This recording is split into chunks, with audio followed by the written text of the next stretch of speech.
Les libéraux ne sont pas des adeptes de Carl Schmitt, ils ne pensent pas en termes d'ennemis.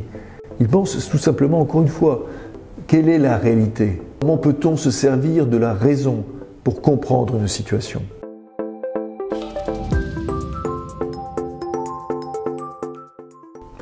Impossible de parler, bien sûr, du XIXe siècle sans parler de la figure de Tocqueville. C'est le libéral en politique.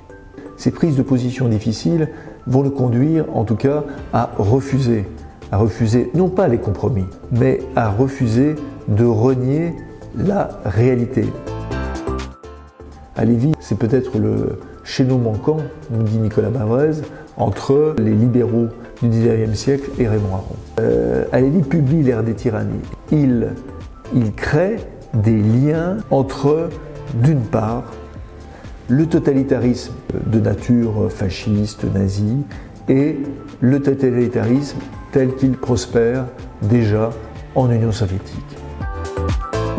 Le libéralisme, d'abord, avant même de parler d'économie, il faut le poser en termes de politique et de liberté politique.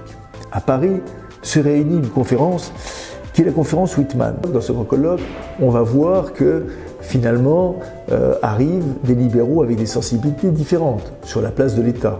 Et puis très vite, tous se rendent compte, sous l'influence d'un jeune homme qui s'appelle Étienne Mantoux, alors que beaucoup d'entre eux n'ont pas lu le livre d'Halévy, vont se dire mais finalement le vrai danger pour tous les libéraux aujourd'hui, c'est le totalitarisme. On ne peut pas parler de totalitarisme sans parler de la grande figure intellectuelle qui apparaît dans ces années 30, celle de Raymond Aron.